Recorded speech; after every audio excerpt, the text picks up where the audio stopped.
Y nos vamos a ir al libro de Job. El libro de Job, capítulo 6.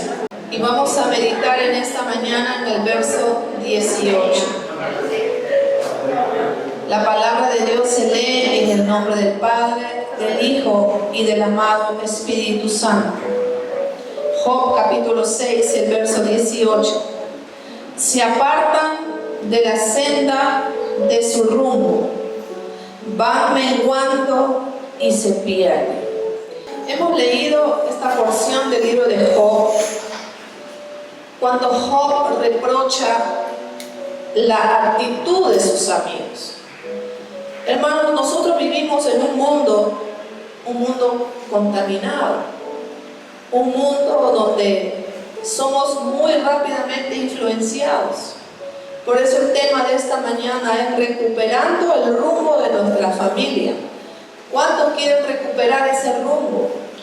Porque después de la pandemia ha traído miedos, la pandemia ha traído tristeza, dolor, porque han habido muchas personas que han partido, y eso ha traído miedo, ha traído temor, ha traído angustia.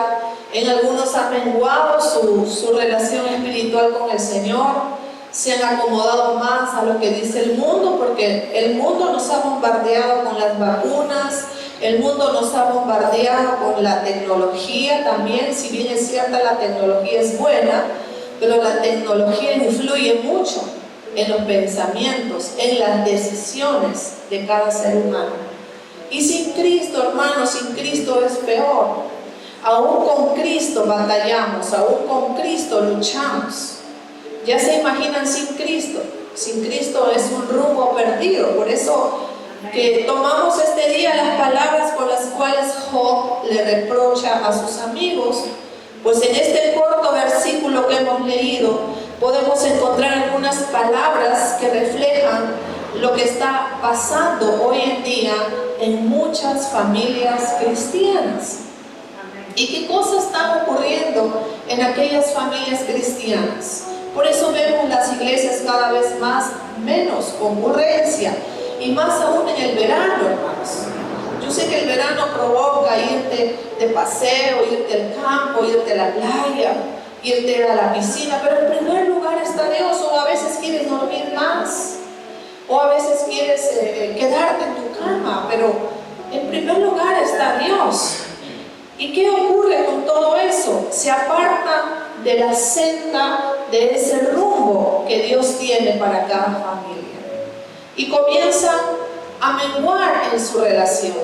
Empiezan a menguar en esa relación con Dios, y al final se terminan desviando del rumbo, o algunos perdiéndose, como muchos.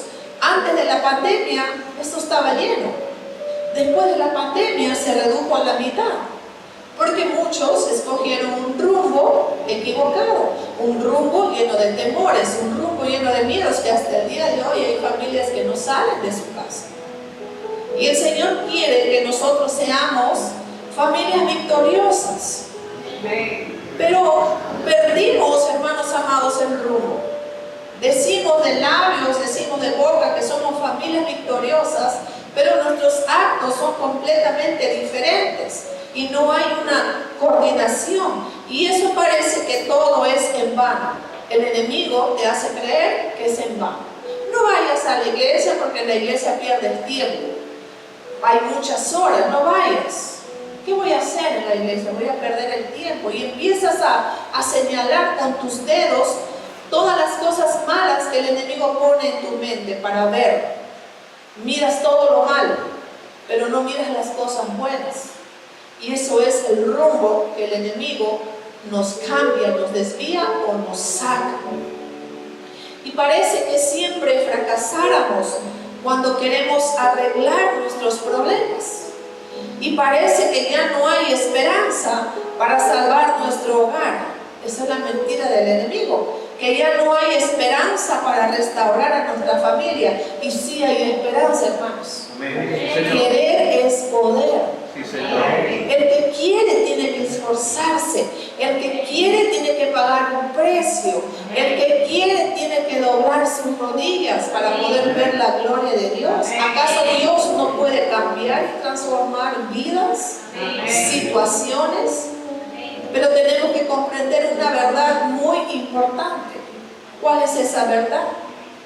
Aunque estemos perdidos, nuestra esperanza y nuestra ayuda viene siempre de Dios. ¿Saben por qué, hermanos? Yo una vez escuché un testimonio de un joven que estaba perdido en las drogas, pero cuando él dio su testimonio dijo: yo me he comido hasta la basura. Dijo: yo era experto buscando en los basurales para tener que comer. Y él contaba que él encontraba hasta dinero, que encontraba hasta provisiones de comida, y que ellos cocinaban y hacían su comidita. Entonces, al escuchar este testimonio, digo, aún estando el ser humano perdido, siempre Dios está con nosotros. Y siempre hay una esperanza, siempre Dios tiene cuidado. Vamos al libro de Oseas. Oseas capítulo 13, el verso 9. ¿Estamos aquí, hermanos? ¿Estamos entendiendo la palabra? ¿Estamos involucrándonos en esta mañana en el mensaje? Es Oseas 13:9, dice: te perdiste, oh Israel. Colócate, hay que colocar el nombre. Te perdiste, oh Israel, mas en mí está tu ayuda. Ahí está la palabra, mas en mí está tu ayuda. Pero si nosotros queremos recuperar el rumbo de nuestra familia y poder ser una familia victoriosa y bendecida, es necesario hacernos una pregunta muy importante. Y esa es la pregunta que te tienes que hacer en esta mañana. ¿Dónde nos perdimos? ¿En qué momento nos perdimos? ¿En qué momento nos hemos desalineado? ¿En qué momento?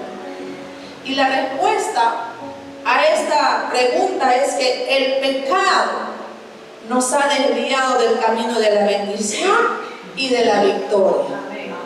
El pecado. Por eso vamos a ir a Isaías con el sustento bíblico. Isaías capítulo 59 del verso 1 al 3. Y vamos a ver cuáles son esos pecados. ¿Cuáles son esos pecados que nos han desviado del camino de la bendición y de la victoria? He aquí que no se ha acortado la mano de Jehová para salvar, ni se ha agravado su oído para oír.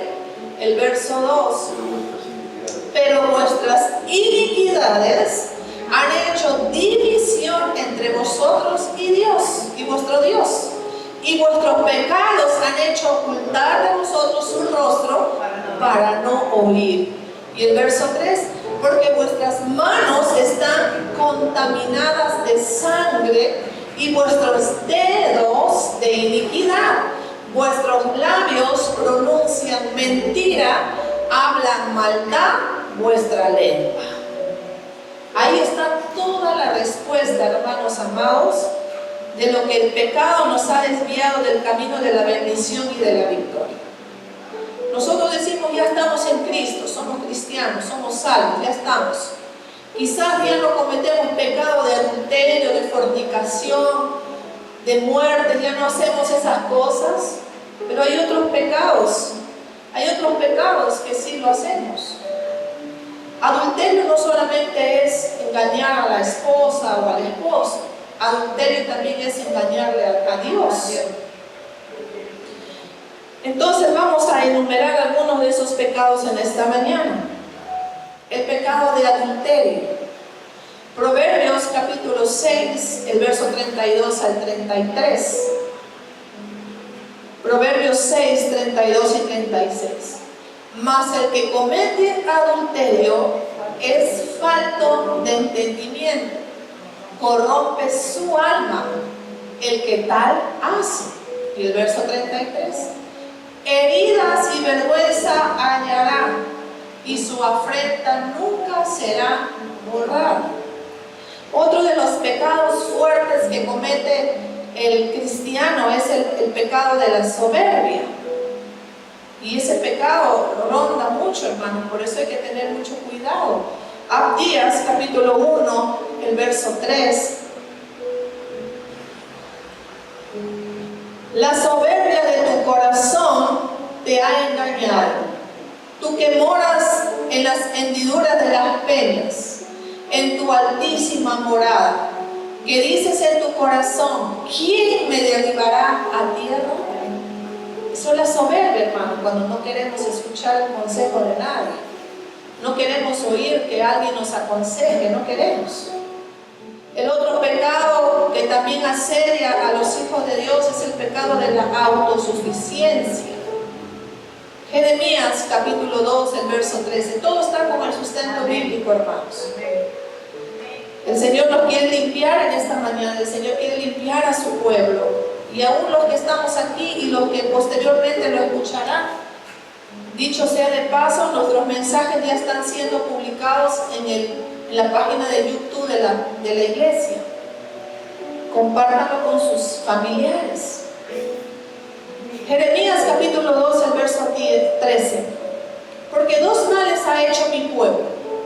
Me dejaron a mí, fuente de agua viva, y cavaron para sí cisternas rotas que no retienen agua.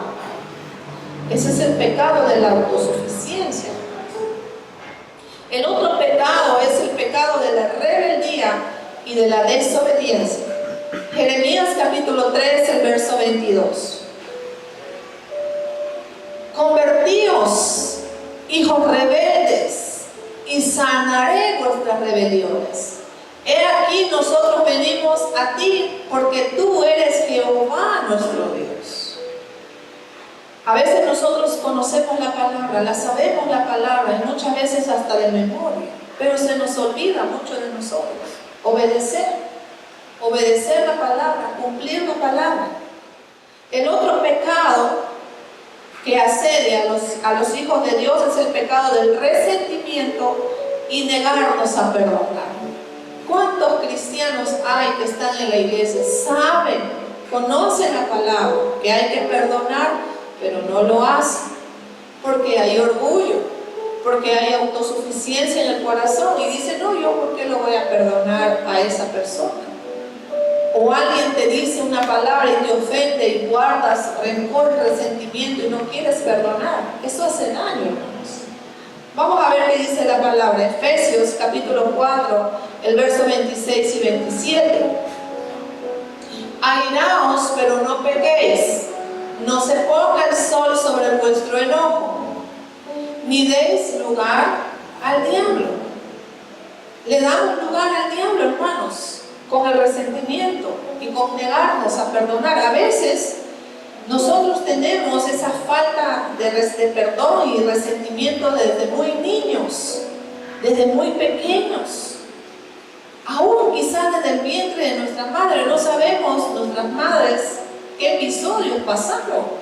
De repente con familiares, porque cuando el matrimonio se da, la pareja no solamente se casa con la novia o con el novio, sino se casa con toda la familia.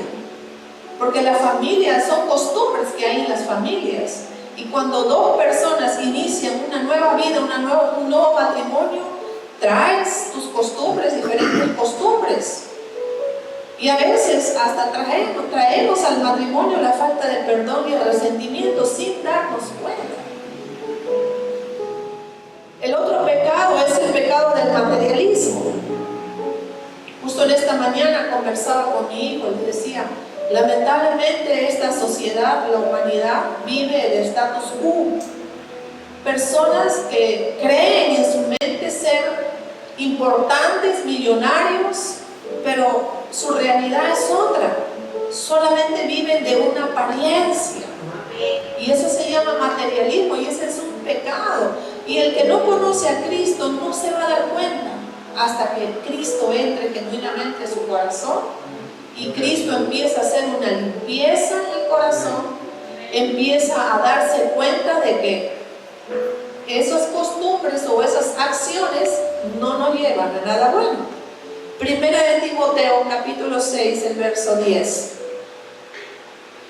Porque raíz de todos los males es el amor al dinero, el cual codiciando algunos se extraviaron de la fe y fueron traspasados de muchos dolores. Mucho cuidado con todos estos pecados, hermanos.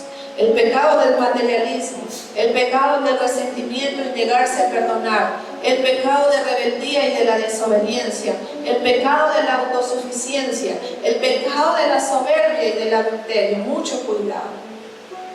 Y ahora que hemos leído todos estos pecados, respondamos esta pregunta en esta mañana. ¿Cómo podemos recuperar el camino para ser familias bendecidas y victoriosas? ¿Cómo recuperamos? Vamos a Lamentaciones, al capítulo 3. Parece que esta mañana creo que se fueron a sus casas, porque hay un silencio, todos me miran, como quien decir, ¿qué estará predicando la pastora? Hermanos servidores, pueden sentarse. Pueden sentarse, hermanos. Lamentaciones, capítulo 3, el verso del 39 al 41.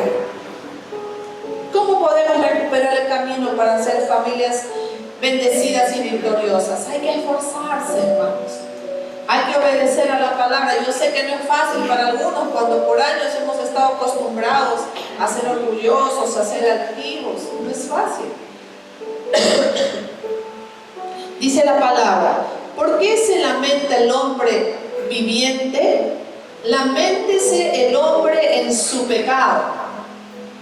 Escudriñemos nuestros caminos y busquemos y volvámonos a Jehová. Amén. Y el verso 41, levantemos nuestros corazones y manos a Dios en los cielos. Amén. Eso es lo que quiere el Señor, hermanos.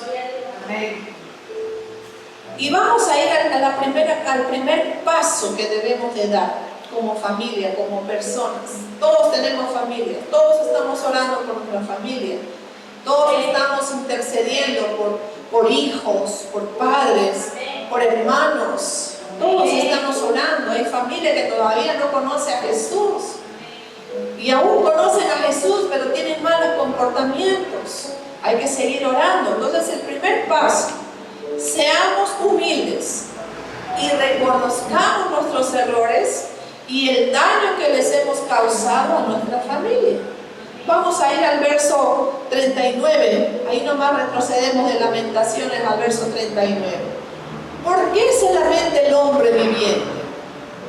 Laméntese el hombre en su pecado. Por eso es que cuando venimos a Cristo, hermanos, no sé si a ustedes les ha pasado, pero cuando venimos a Cristo, hermanos, el Espíritu Santo te hace ver como una película todo tu pasado. Te hace ver inclusive episodios de tu niñez. No sé si a ustedes les ha pasado. A mí, en mi caso, me ha pasado. Amén. Cuando le he dicho al Señor: Señor, yo te amo. Saca de mí todo lo malo, todo lo que no te agrada, todo lo que impide que yo pueda crecer. Y cuando le he dicho eso al Señor, el Señor me ha mostrado como una película mis temores, mis miedos, mis inseguridades cuando yo he sido niña, qué episodios de mi vida han marcado mi corazón. Y he empezado a decirle: Señor, yo me despojo porque yo no quiero que eso viva conmigo. Yo no quiero que esos episodios me persigan. Yo no quiero que esos episodios me traigan ataduras para yo poder crecer y alcanzar. Y le he rogado al Señor y le he dicho: Señor, perdóname, porque cuando he sido adolescente he fallado a mis padres. Cuando he sido joven he fallado a mis padres. Amén. Te pido perdón y también, Señor, pido perdón a mis padres. Esa es la autoliberación, hermanos. Amén. Pero algunos reciben a Jesús y solamente se vuelven religiosos. ¿Y en qué momento de sus vidas van a vaciar su corazón? ¿En qué momento de sus vidas le van a decir al Señor: Señor, te pido perdón, Señor, por cada cometido porque no te conocía. Pero ahora que te conozco, Señor, quiero ser diferente. Yo no sé cómo tú oras, pero cuando le buscas al Señor tienes que decirle: Señor, quiero ser distinto, quiero ser diferente. Ya no quiero ser rencoroso, ya no quiero ser altivo, ya no quiero ser orgulloso, ya no quiero ser altanero o altanera, ya no quiero ser rabiosa, furiosa. Uno le tiene que decir al Señor. Si tú no le pides, el Señor no va a hacer nada. No vamos a poder recuperar el rumbo correcto de nuestra vida si no tenemos humildad para reconocer lo que nos hemos equivocado. Tenemos que reconocer, hermanos, en lugar de solamente quejarnos, de solamente lamentarnos y enojarnos por los problemas que hay en nuestro hogar, por los pleitos, por la falta de paz, por la escasez que estamos enfrentando, por los pleitos entre padres e hijos, etcétera, y etcétera, y etcétera. Lo que tenemos que hacer, amada iglesia, es aceptar nuestra responsabilidad y reconocer que muchos de los problemas que tenemos hoy en nuestra familia es por causa de nuestras malas decisiones. Y tus hijos no tienen la culpa de tus malas decisiones. Las malas decisiones, la culpa la tienes tú. Y por eso tienes que humillarte delante del Señor con humildad y decirle: Señor, reconozco que he fallado. Hay que ir hasta atrás, hay que ir hasta el inicio, hay que ir hasta el vientre de nuestra madre. Nosotros, cuando hemos sido embriones, no hemos sabido lo que ha acontecido. Hay que ir hasta allá para limpiarnos. Si has tenido una madre nerviosa, Señor, perdona a mi mamá porque he sido nerviosa. Perdona a mi mamá porque ha sido ansiosa. Perdona a mi mamá porque ha sido pleitista. Qué sé yo, tantas cosas por enumerarlas. Porque bien claro dice la palabra que desde el embrión, desde que nos formó, habla mucho la palabra desde el vientre de nuestra madre. Y hay algunos cristianos que están 20, 30 años y hasta ahora no se han soltado desde ahí. No han curado heridas, no han curado etapas. Uno tiene que hacer su medición, hermanos. Yo todos los días le digo: Señor, ¿qué es lo que me hace que yo me irrite, me enoje? ¿Qué son mis hormonas, Padre Santo? ¿Qué es la atmósfera que está cargada? ¿Qué cosa es, Señor? ¿Qué cosa es lo que está causando en mi casa una atmósfera de que no hay paz? Hay pleitos, hay disensiones, no hay acuerdos. ¿Qué es, Espíritu Santo? Muéstranos. Y el Espíritu Santo te va a decir: ora más, adora más, intercede. O que capaz el Espíritu Santo te va a decir: búscame más a mí, ríndete más a mí. Y la frase que he podido encontrar es: no llores por los escombros si fuiste tú quien golpeó con el mazo. Otra de las frases es: antes de enojarte por los muros agrietados de tu hogar, mira primero el martillo en tu propia mano. Muchas veces me ha pasado a mí, hermanos. Antes de yo reaccionar mal, el Espíritu Santo me ha detenido y me ha dicho: no sueltes esa palabra, porque si la sueltas vas a herir. Porque si la sueltas vas a ofender. Porque yo no sé cómo están las emociones de mis hijos o de mi esposo, en este caso, mi familia. Y antes de yo responder, prefiero callar, prefiero no contestar, prefiero quedarme callada. Y muchas veces mi esposo me ha dicho: oye, no hablas nada. ¿Y qué sí? Porque dentro de mí está todavía ese león, y si hablo te voy a herir, te voy a ofender. Es mejor que callo. Pero tampoco es bueno guardarse, hermanos.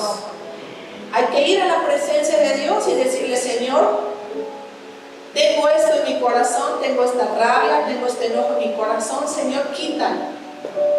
Como en algún momento les he aconsejado, han habido momentos en mi vida, me han dado ganas de irme a la playa, bajarme ahí a la playa y ahí en la playa gritar todo lo que no puedo gritar en mi casa. Amén. Saca esta rabia, Señor. Saca este enojo, Señor. Y cuando un matrimonio tiene varios hijos, ya me imagino matrimonios que hay 7 hijos, 10 hijos. Ya me imagino cómo debe ser esa madre, ese padre. Tiene que hacer un equilibrio, una balanza con todos sus hijos. Porque como padres no podemos hacer diferencias. Por eso vienen problemas, hermanos. Y el segundo paso, volvamos nuestro corazón a Dios. Como dice el verso 40 y el 41, volvamos nuestro corazón a Dios. Si queremos una familia restaurada, una familia bendecida, una familia unida, primeramente tenemos que volver nuestro corazón a Dios. Y cuando volvemos nuestro corazón a Dios, ir al inicio, ir atrás. Señor, ¿en qué momento se cortó? ¿En qué momento se dispersó? ¿En qué momento? Por eso nosotros como madres y como padres tenemos que tener mucho cuidado, hermanos. A veces nosotros no nos damos cuenta. Miren, a mí el Espíritu Santo hace mucho tiempo me empezó a decir el Espíritu Santo: no le cuentes a tus hijos los problemas que hay en la iglesia, ni a tu esposo ni a tus hijos. Porque si tú le cuentas a tu esposo y a tus hijos, ellos nunca más van a querer ir a la iglesia. Hay que tener mucho cuidado, hermanos. Los problemas que hay en la iglesia se quedan en la iglesia. Tú no puedes a veces, por congraciarte con tus hijos, a veces no hay tema de conversación y terminas diciéndole a tus hijos esto: mira, la hermana esto me hizo así. Hermano, los hijos, nosotros mismos estamos generando un distanciamiento en nuestros hijos, que nuestros hijos no quieran congregar. El verso 40 y 41 dice: escudriñemos nuestros caminos y busquemos y volvámonos a Jehová. El verso 41: levantemos nuestros corazones y manos a Dios en los cielos. Eso es lo que tenemos que hacer. Cuando hay un problema, Señor, te entrego a ti. Si ya fuimos humildes para aceptar nuestros errores y reconocer que nos hemos desviado o perdido el camino de la paz y de la bendición de nuestra familia, también tenemos que ser sabios para volver al camino correcto. Eso hay que pedirle a Dios todos los días: Señor, dame sabiduría para que de mi boca salgan palabras sabias. Volver al camino correcto significa volver nuestro corazón al Señor, buscar su ayuda, buscar de su presencia en nuestra vida, pues nuestro Señor Jesucristo es el único camino. No solamente lo digo yo, lo dice su palabra. Juan 14:6. Jesús es el camino, la verdad y la vida. Jesús le dijo: yo soy el camino y la verdad y la vida. Nadie viene al Padre sino por mí. Y tenemos que reconocer que nos perdemos cuando nuestro corazón se aleja del Señor. Así es, el corazón se aleja cuando nosotros nos alejamos del Señor. Mateo capítulo 15, verso 8. Este pueblo de labios me honra, mas su corazón está lejos de mí. Y es por eso, hermanos amados, que tenemos que volver nuestro corazón verdaderamente a nuestro Dios. Tenemos que meditar en eso. No solamente ser, hermanos, cristianos de domingo, cristianos de todos los días nuestro corazón tiene que estar rendido al Señor. Zacarías 1:3. Zacarías 1:3. Diles pues: así ha dicho Jehová de los ejércitos, volveos a mí, dice Jehová de los ejércitos, y yo me volveré a vosotros, ha dicho Jehová de los ejércitos. Mire cuántas veces dice Jehová de los ejércitos. Entonces eso es lo que quiere el Señor, hermanos, que nuestro corazón tiene que estar verdaderamente a Dios, genuinamente, porque cuando vayamos a su presencia, el Señor no nos va a decir: a ver, recítame los textos bíblicos de memoria. El Señor no te va a decir: a ver cuántas palabras sabes. El Señor te va a decir: hijo mío, me agrada tu corazón, o no me agrada tu corazón. Por eso que en varios textos de la palabra nos habla que cuidemos mucho el corazón, hermanos. Porque del corazón viene la malicia, del corazón vienen los malos pensamientos, del corazón viene el enojo. Y el tercer paso que nosotros debemos de tener es mostremos con acciones el amor que le tenemos a nuestra familia. Y sé que no es fácil, más aún cuando hay grietas, cuando hay situaciones. Primera de Juan 3:18. Vamos a meditar en Primera de Juan 3:18 en esta mañana. Hijitos míos, no amemos de palabra ni de lengua, sino de hecho y en verdad. Como lo decimos siempre cada vez que subimos a predicar, en las diferentes predicaciones, y eso lo sabemos cada uno de nosotros, lo sabemos muy bien, porque aquí hay ovejas engordadas que reciben cada domingo palabra. El verdadero cambio no es solamente dejar de hacer lo malo, sino también comenzar a hacer lo bueno para nuestra familia. El día viernes aquí en el ayuno estábamos meditando 2 de Corintios capítulo 6, y Pablo habla sobre todo eso, sobre nuestro corazón. Isaías capítulo 1, el verso 16 y 17, aquí nos va a hablar el Señor. Lavaos y limpiaos, o sea, lávate y límpiate. Quitad las iniquidades de vuestras obras de delante de mis ojos. Dejad de hacer lo malo. Aprended a hacer el bien. Buscad el juicio. Restituid al agraviado. Hacer justicia al huérfano.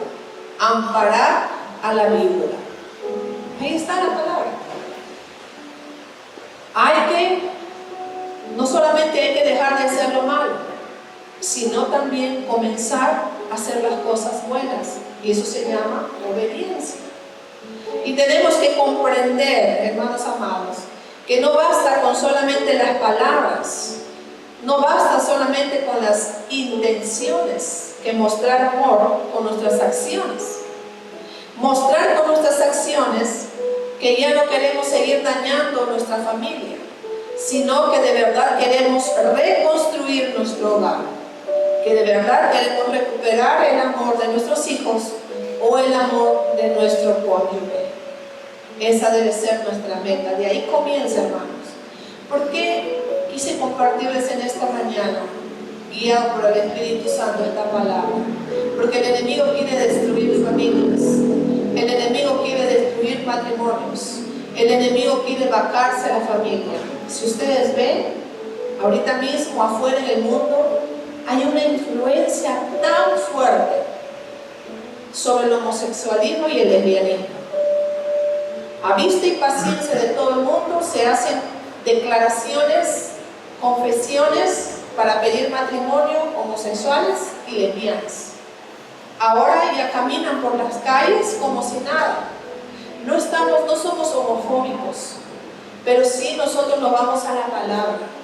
Cuando yo veo personas así, tengo en mi corazón mucha pena y me pongo a orar, porque esas personas, hermanos, en algún momento de sus vidas tuvieron alguna situación, ya sea violaciones, tocamientos. Algo ha tenido que ocurrir para que esas personas se vuelvan así, de esa manera. Y tenemos que orar como iglesia. Nuestros jóvenes, nuestros niños, nuestros adolescentes están presenciando y mirando todo eso. Y ellos piensan que eso es algo normal. Dios ha creado al varón y a la mujer. Hombre y mujer los ha creado el Señor. Y hay una frase que dice: en vez de lamentar los daños, es hora de soltar el martillo y empezar a construir con amor y con humildad. Quiero que te pongas de pie en esta mañana y vamos a orar.